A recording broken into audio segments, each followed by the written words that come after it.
நீங்கள் இணைந்திருப்பது சங்கமம் வானொலி. Destiny in Jesus Christ Tamil கிறிஸ்தவ வானொலி கனேடிய மண்ணிலிருந்து ஒலிபரப்பாகிறது. மார்க்கு 16:15, மத்தேயு 24:14 வசனத்தின்படி இயேசு சீசர்களை நோக்கி, நீங்கள் உலகெங்கும் போய் சர்வ சிருஷ்டிக்கும் சுவிசேஷத்தை பிரசங்கியுங்கள். ராஜ்யத்தினுடைய இந்த சுவிசேஷம் பூலோகமெங்குமுள்ள சகல ஜாதிகளுக்கும் சாட்சியாக பிரசங்கப்படும். அப்பொழுது முடிவு வரும் என்ற வசனத்தின்படி ஆத்துமாக்களை பரலோகத்தில் சங்கமிக்கும் வானொலி சங்கமம். சங்கமம் சங்கமம்.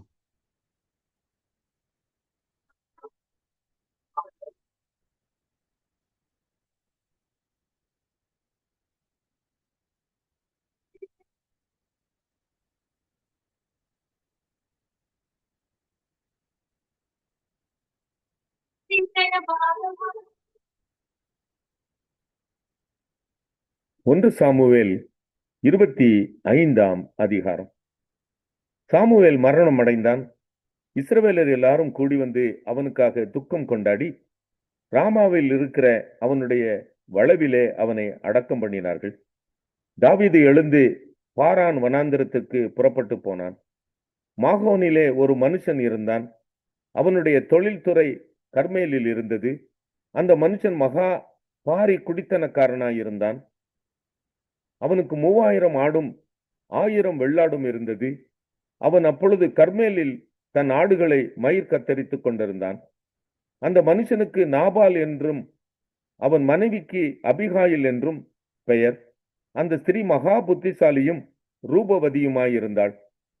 அந்த புருஷனோ முரடனும் துராக்கிருதனுமாயிருந்தான். அவன் காலேபுடைய சந்ததியான்.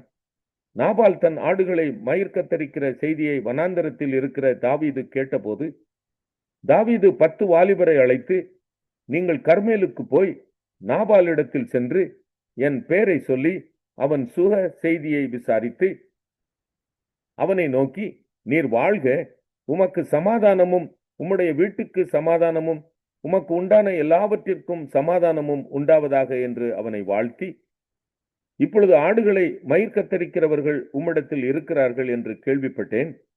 உம்முடைய மெய்ப்பர் எங்களோட கூட இருந்தார்கள். அவர்கள் கர்மேலில் இருந்த நாளெல்லாம் நாங்கள் அவர்களை வருத்தப்படுத்தவில்லை. அவர்களுடைய பொருள் ஒன்றும் காணாமற் போனதும் இல்லை. உம்முடைய வேலைக்காரரை கேளும், அவர்கள் உமக்கு சொல்லுவார்கள். ஆதலால் இந்த வாலிபருக்கு உம்முடைய கண்களிலே தயை கிடைக்க வேண்டும். நல்ல நாளில் வந்தோம். உம்முடைய கைக்கு உதவுவதை உம்முடைய ஊழியக்காரருக்கும் உம்முடைய குமாரனாகிய தாவீதுக்கும் கொடுக்கும்படி வேண்டுகிறேன் என்று சொல்லுங்கள் என்றான். தாவீதின் வாலிபர் போய் இந்த வார்த்தைகளை எல்லாம் தாவீதின் நாமத்தினாலே நாபாலிடத்தில் சொல்லி பின்னொன்றும் பேசாதிருந்தார்கள். நாபால் தாவீதின் ஊழியக்காரனுக்கு பிரதியுத்தரமாக, தாவீது என்பவன் யார்? ஈசாயின் குமாரன் யார்? தங்கள் எஜமான்களை விட்டு ஓடிப்போகிற வேலைக்காரர் இந்நாளில் அநேகர் உண்டு. நான் என் அப்பத்தையும் என் தண்ணீரையும் என் ஆடுகளை மயிர் கத்தரிக்கிறவர்களுக்காக நான் அடித்து சமையல் பண்ணுவித்ததையும் எடுத்து இன்ன இடத்தார் என்று நான் அறியாத மனுஷருக்கு கொடுப்பேனோ என்றான். தாவீதின் வாலிபர் தங்கள் வழியே திரும்பி மறுபடியும் தாவீதினிடத்தில் வந்து இந்த வார்த்தைகளை எல்லாம் அவனுக்கு அறிவித்தார்கள். அப்பொழுது தாவீது தன் மனுஷரை பார்த்து, நீங்கள் அவரவர் உங்கள் பட்டயத்தை கட்டிக்கொள்ளுங்கள் என்றான். அவரவர் தங்கள் பட்டயத்தை கட்டிக்கொண்டார்கள். தாவீதும் தன் பட்டயத்தை கட்டிக்கொண்டான். ஏறக்குறைய 400 பேர் தாவீதுக்கு பின் சென்று புறப்பட்டு போனார்கள். 200 பேர் ரஸ்துக்கள் அண்டையில் இருந்து விட்டார்கள். அப்பொழுது வேலைக்காரரில் ஒருவன் நாபாலுடைய மனைவியாகிய அபிகாயிலை நோக்கி, இதோ நம்முடைய எஜமானுடைய சுக செய்தி விசாரிக்க தாவீது வனாந்தரத்திலிருந்து ஆட்களை அனுப்பினான். அவர்கள் பேரில் அவர் சீறினார். அந்த மனுஷரோ எங்களுக்கு மிகவும் உபகாரிகளாயிருந்தார்கள். நாங்கள் வெளிகளில் இருக்கும்போது அவர்கள் எங்களிடத்தில் நடமாடின நாளெல்லாம் அவர்கள் எங்களை வருத்தப்படுத்தினதும் இல்லை, நமது பொருளில் ஒன்றும் காணாமற் போனதும் இல்லை. நாங்கள் ஆடுகளை மேய்த்து அவர்களிடத்தில் இருந்த நாளெல்லாம் அவர்கள் இரவும் பகலும் எங்களை சுற்றிலும் மதிலாயிருந்தார்கள். இப்போதும் நீர் செய்ய வேண்டியதை கவனித்து பாரும். நம்முடைய எஜமான் மேலும் அவருடைய வீட்டார் யாவர் மேலும் நிச்சயமாய் ஒரு பொல்லாப்பு வருகிறதாயிருக்கிறது. இவரோ ஒருவரும் தம்மோடே பேசக்கூடாதபடிக்கு பேலியாளின் மகனாய் இருக்கிறார் என்றான். அப்பொழுது அபிகாயில் தீவிரமாய் 200 அப்பங்களையும் 2 துரத்தி திராட்சரசத்தையும் சமையல் பண்ணப்பட்ட 5 ஆடுகளையும் 5 படி வறுத்த பயிற்றையும் வற்றலாக்கப்பட்ட 100 திராட்சை குலைகளையும் வற்றலான 200 அத்திப்பழ அடைகளையும் எடுத்து கழுதைகள் மேல் ஏற்றி தன் வேலைக்காரரை பார்த்து, நீங்கள் எனக்கு முன்னே போங்கள், இதோ நான் உங்கள் பின்னே வருகிறேன் என்று சொல்லி அனுப்பினாள். தன் புருஷனாகிய நாபாலுக்கு அதை அறிவிக்கவில்லை. அவள் ஒரு கழுதையின் மேல் ஏறி மலையின் மறைவில் இறங்கி வருகையில் இதோ தாவீதும் அவன் மனுஷரும் அவளுக்கு எதிராக இறங்கி வந்தார்கள். அவர்களை சந்தித்தாள். தாவீது தன் ஜனங்களை நோக்கி, அவனுக்கு வனாந்தரத்தில் இருக்கிறதையெல்லாம் வீணாகவே காப்பாற்றினேன். அவனுக்கு உண்டானதிலெல்லாம் ஒன்றும் காணாமற் போனதில்லை. என்றாலும் நன்மைக்கு பதிலாக அவன் எனக்கு தீமை செய்தான். அவனுக்கு உண்டான எல்லாவற்றிலும் சுவரில் நீர்விடும் ஒரு நாயை முதலாய் பொழுது விடியும் மட்டும் நான் உயிரோடே வைத்தால் தேவன் தாவீதின் சத்துருக்களுக்கு அதற்கு சரியாகவும் அதற்கு அதிகமாகவும் செய்ய கடவர் என்று சொல்லியிருந்தான். அபிகாயில் தாவீதை காண்கையில் தீவிரமாய் கழுதையை விட்டு இறங்கி தாவீதுக்கு நேராக தரையில் முகங்குப்புற விழுந்து பணிந்து அவன் பாதத்திலே விழுந்து, என் ஆண்டவனே, இந்த பாதகம் என் மேல் சுமரட்டும். உம்முடைய அடியாளுடைய வார்த்தைகளை நீர் கேட்கும் பொருட்டாக உம்முடைய அடியாள் உமது செவி கேட்க பேச வேண்டும். என் ஆண்டவராகிய நீர் நாபால் என்னும் இந்த பேலியாளின் மனுஷனை ஒரு பொருட்டாக எண்ண வேண்டாம். அவன் பெயர் எப்படியோ அப்படியே அவனும் இருக்கிறான். அவன் பெயர் நாபால். அவனுக்கு பைத்தியமும் இருக்கிறது. உம்முடைய அடியாளாகிய நானோ என் ஆண்டவன் அனுப்பின வாலிபரை காணவில்லை. இப்போதும் என் ஆண்டவனே, நீர் ரத்தம் சிந்த வரவும் உம்முடைய கை நீதியை சரி கட்டவும் கர்த்தர் உமக்கு இடம் கொடுக்கவில்லை என்பதை கர்த்தருடைய ஜீவனை கொண்டும் உம்முடைய ஜீவனை கொண்டும் சொல்லுகிறேன். இப்போதும் உம்முடைய சத்துருக்களும் என் ஆண்டவனுக்கு விரோதமாய் பொல்லாப்பு தேடுகிறவர்களும் நாபாலை போல ஆக கடவர்கள். இப்போதும் உமது அடியாள் என் ஆண்டவனுக்கு கொண்டு வந்த காணிக்கையை ஏற்றுக்கொண்டு என் ஆண்டவனை பின்பற்றுகிற வாலிபருக்கு கொடுப்பீராக. உமது அடியாளின் பாதகத்தை மன்னியும். கர்த்தர் என் ஆண்டவனுக்கு நிலையான வீட்டை நிச்சயமாய் கட்டுவார். என் ஆண்டவன் கர்த்தருடைய யுத்தங்களை நடத்துகிறவராமே. நீர் உயிரோடே இருக்கும் நாளில் ஒரு பொல்லாப்பும் உம்மிலே காணப்படாதிருப்பதாக. உம்மை துன்பப்படுத்தவும் உம்முடைய பிராணனை வாங்க வகை தேடவும் ஒரு மனுஷன் எழும்பினாலும் என் ஆண்டவனுடைய ஆத்துமா உம்முடைய தேவனாகிய கர்த்தரின் ஆதரவில் இருக்கிற ஜீவனுள்ளோருடைய கட்டிலே கட்டப்பட்டிருக்கும். உம்முடைய சத்துருக்களின் ஆத்துமாக்களோ கவனில் வைத்து எரிந்தாற் போல எரியப்பட்டு போம். கர்த்தர் உம்மை குறித்து சொன்ன நன்மையின்படி எல்லாம் இனி என் ஆண்டவனுக்கு செய்து இஸ்ரவேலுக்கு அதிபதியாக உம்மை நியமிக்கும் போது நீர் விருதாவாய் ரத்தம் சிந்தாமலும் என் ஆண்டவனாகிய நீர் பழிவாங்காமலும் இருந்ததுண்டானால் அப்பொழுது என் ஆண்டவனாகிய உமக்கு துக்கமும் இராது, மன இடறலும் இராது. கர்த்தர் என் ஆண்டவனுக்கு நன்மை செய்யும் போது உம்முடைய அடியாளை நினைப்பீராக என்றாள். அப்பொழுது தாவீது அபிகாயிலை நோக்கி, உன்னை இன்றைய தினம் என்னை சந்திக்க அனுப்பின இஸ்ரவேலின் தேவனாகிய கர்த்தருக்கு ஸ்தோத்திரம். நீ சொல்லிய யோசனை ஆசீர்வதிக்கப்படுவதாக.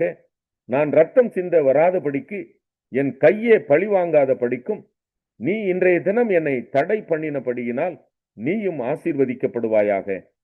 நீ தீவிரமாய் என்னை சந்திக்க வராமல் இருந்தாயானால் பொழுது விடியும் மட்டும் நாபாலுக்கு ஒரு நாயும் உயிரோட வைக்கப்படுவதில்லை என்று உனக்கு பொல்லாப்பு செய்ய எனக்கு இடம் கொடாதிருக்கிற இஸ்ரவேலின் தேவனாகிய கர்த்தரின் ஜீவனை கொண்டு மெய்யாய் சொல்லுகிறேன் என்று சொல்லி அவள் தனக்கு கொண்டு வந்ததை தாவீது அவள் கையிலே வாங்கி கொண்டு அவளை பார்த்து, நீ சமாதானத்தோட உன் வீட்டுக்கு போ, இதோ நான் உன் சொல்லை கேட்டு உன் முகத்தை பார்த்து இப்படி செய்தேன் என்றான்.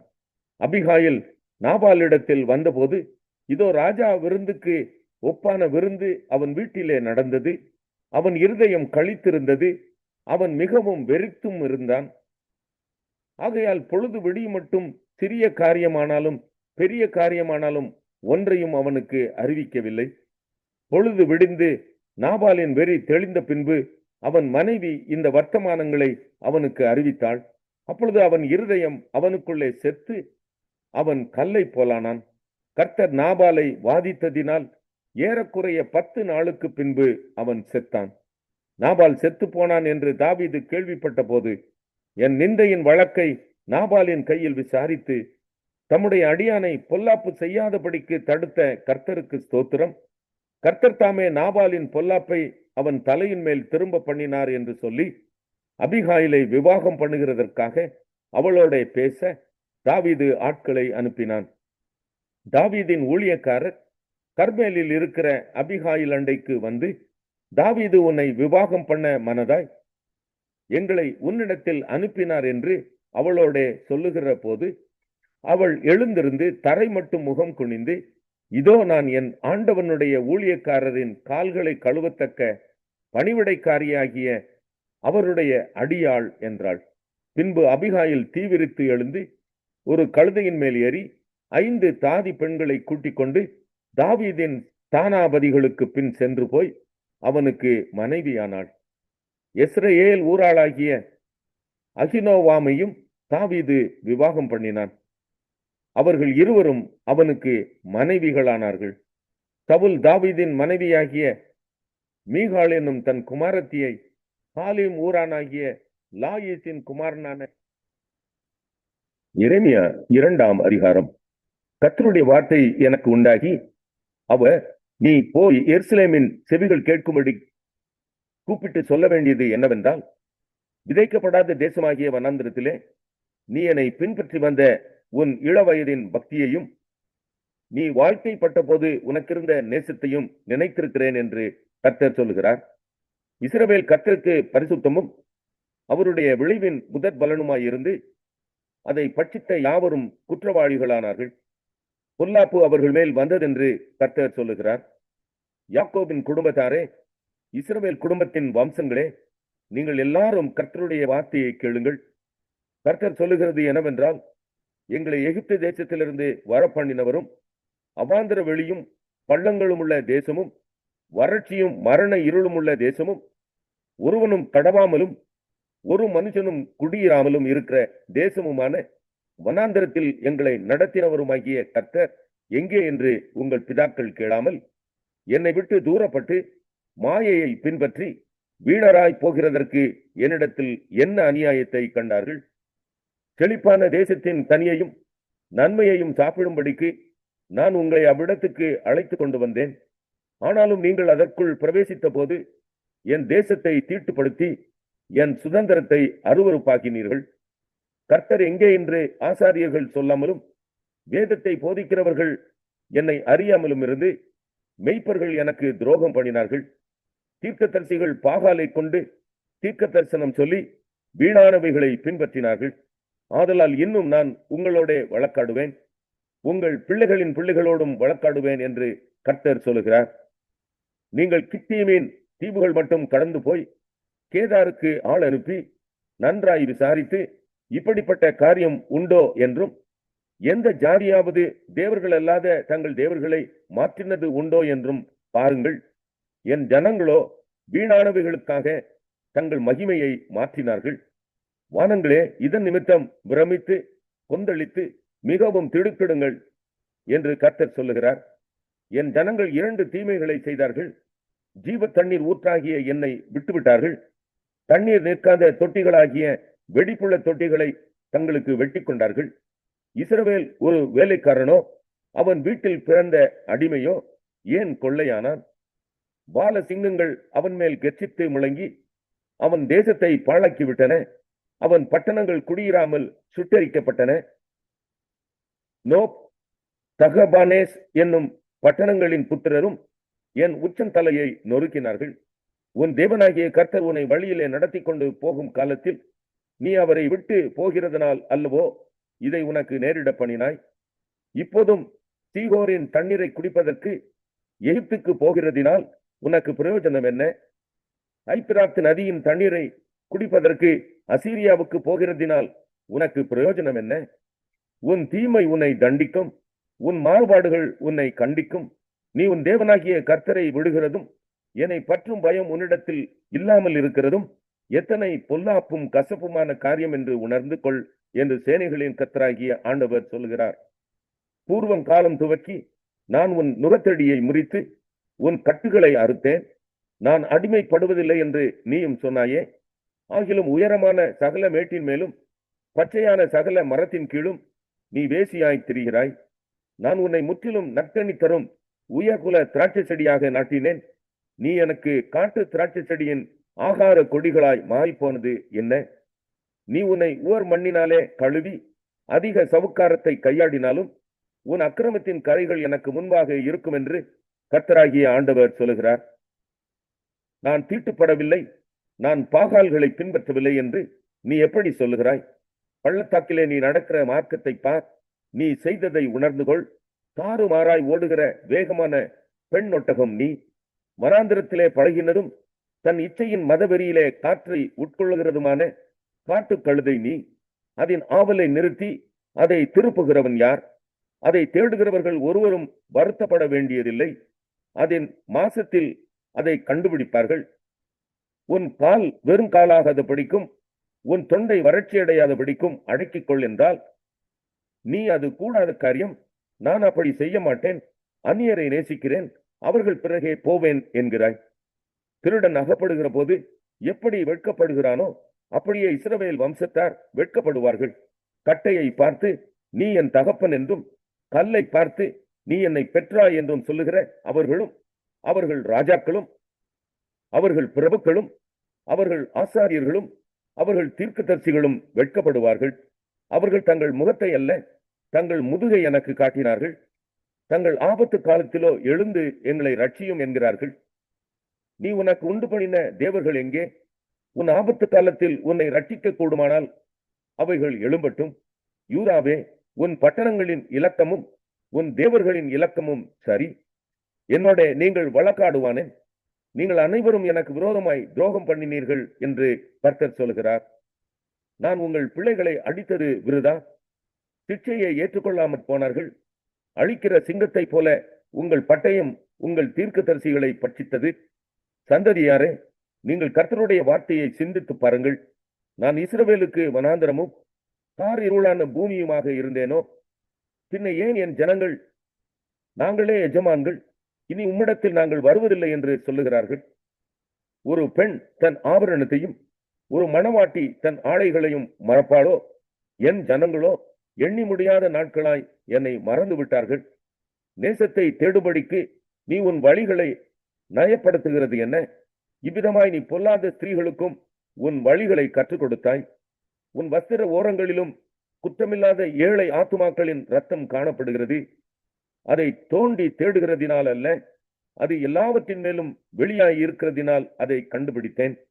ஆகிலும் குற்றமில்லாதிருக்கிறேன் என்றும் அவருடைய கோபம் என்னை விட்டு திரும்பிற்று என்றும் சொல்லுகிறாய். இதோ நான் பாவம் செய்யவில்லை என்று நீ சொல்லுகிறது நிமித்தம் நான் உன்னோட வழக்காடுவேன்.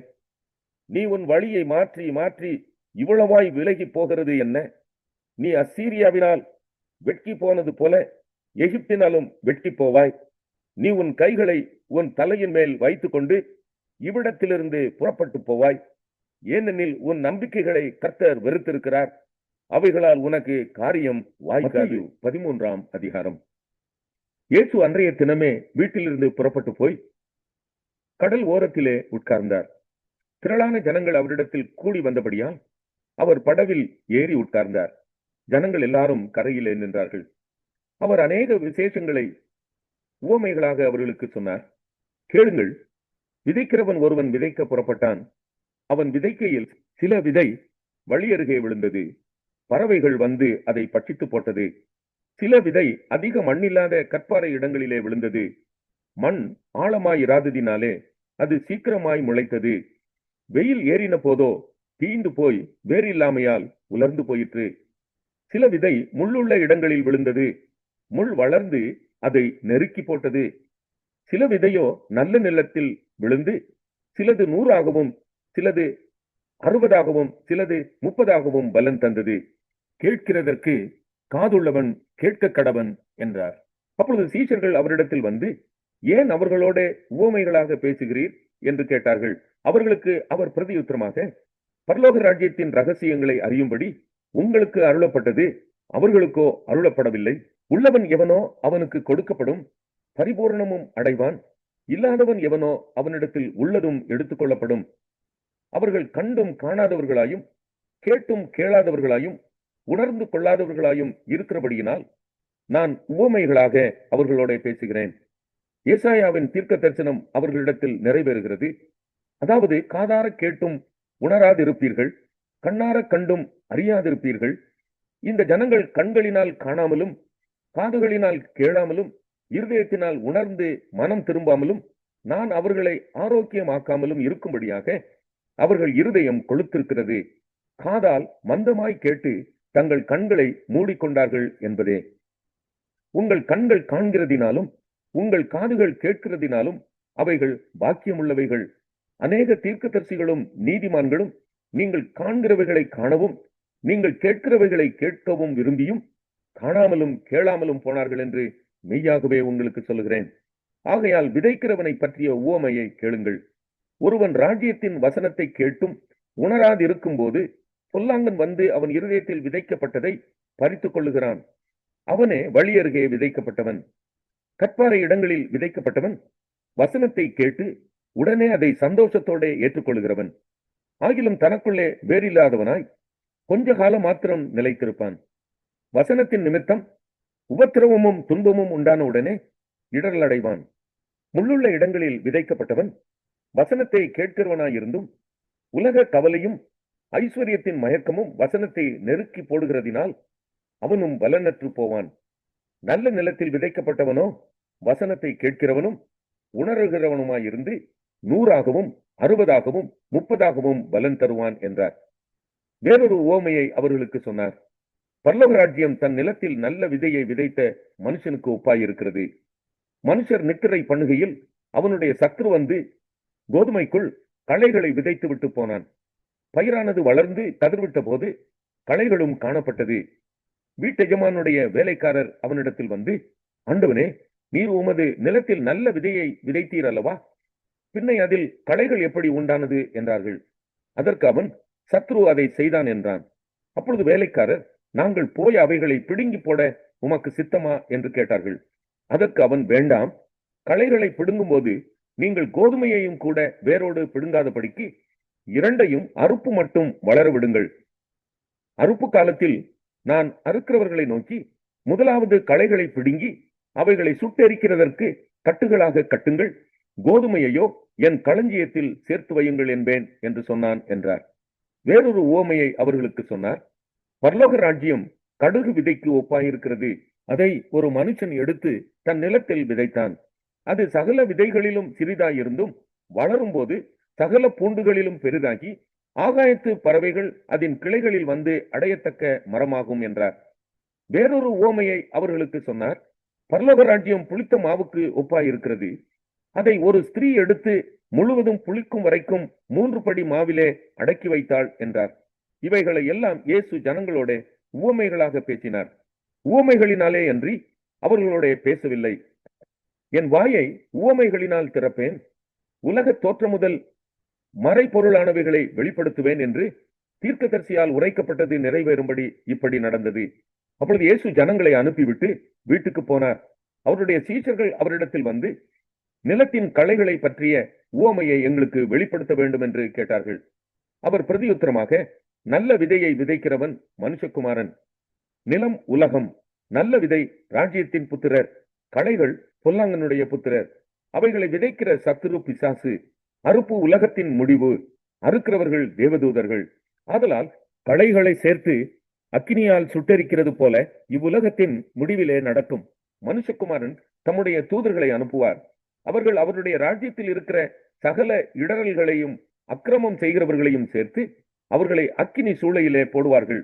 அங்கே அழுகையும் பற்கடிப்பும் உண்டாயிருக்கும். அப்பொழுது நீதிமான்கள் தங்கள் பிதாவின் ராஜ்யத்திலே சூரியனை போல பிரகாசிப்பார்கள். கேட்கிறதற்கு காதுள்ளவன் கேட்க கடவன். அன்றியும் பரலோக ராஜ்யம் நிலத்தில் புதைத்திருக்கிற பொக்கிஷத்துக்கு ஒப்பாயிருக்கிறது. அதை ஒரு மனுஷன் கண்டு மறைத்து அதை பற்றிய சந்தோஷத்தினாலே போய் தனக்கு உண்டான எல்லாவற்றையும் விற்று அந்த நிலத்தை கொள்ளுகிறான். மேலும் பரலோக ராஜ்யம் நல்ல முத்துக்களை தேடுகிற வியாபாரிக்கு ஒப்பாயிருக்கிறது. அவன் விலை உயர்ந்த ஒரு முத்தை கண்டு போய் தனக்குண்டான எல்லாவற்றையும் விற்று அதை கொள்ளுகிறான். அன்றியும் பரலோக ராஜ்யம் கடலிலே போடப்பட்டு சகலவிதமான மீன்களையும் சேர்த்து வாரிக்கொள்ளும் வலைக்கு ஒப்பாயிருக்கிறது. அது நிறைந்த போது அதை கரையில் இழுத்து உட்கார்ந்து நல்லவைகளை கூடைகளில் சேர்த்து ஆகாதவைகளை எரிந்து போடுவார்கள். இப்படியே உலகத்தின் முடிவிலே நடக்கும். தேவதூதர்கள் புறப்பட்டு நீதிமான்களின் நடுவில் இருந்து பொல்லாதவர்களை பிரித்து அவர்களை அக்கினி சூளையிலே போடுவார்கள். அங்கே அழுகையும் பற்கடிப்பும் உண்டாயிருக்கும் என்றார். பின்பு இயேசு அவர்களை நோக்கி, இவைகளை எல்லாம் அறிந்து கொண்டீர்களா என்று கேட்டார். அதற்கு அவர்கள், ஆம், அறிந்து கொண்டோம் ஆண்டவரே என்றார்கள். அப்பொழுது அவர் அவர்களை நோக்கி, இப்படி இருக்கிறபடியால் பரலோக ராஜ்யத்துக்கு அடுத்தவைகளில் உபதேசிக்கப்பட்டு தேறின வேதபாரகன் எவனும் தன் பொக்கிஷத்திலிருந்து புதியவைகளையும் பழையவைகளையும் எடுத்துக் கொடுக்கிற வீட்டெஜமானாகிய மனுஷனுக்கு ஒப்பாயிருக்கிறான் என்றார். இயேசு இந்த உவமைகளை சொல்லி முடித்த பின்பு அவரிடம் விட்டு தாம் வளர்ந்த ஊரிலே வந்து அவர்களுடைய ஜெப ஆலயத்திலே அவர்களுக்கு உபதேசம் பண்ணினார். அவர்கள் ஆச்சரியப்பட்டு, இவனுக்கு இந்த ஞானமும் பலத்த செய்கைகளும் எப்படி வந்தது? இவன் தச்சனுடைய குமாரன் அல்லவா? இவன் தாய் மரியாள் என்பவள் அல்லவா? யாக்கோபு, யோசே, சீமோன், யூதா என்பவர்கள் இவனுக்கு சகோதரர் அல்லவா? இவன் சகோதரிகள் எல்லாரும் நம்மிடத்தில் இருக்கிறார்கள் அல்லவா?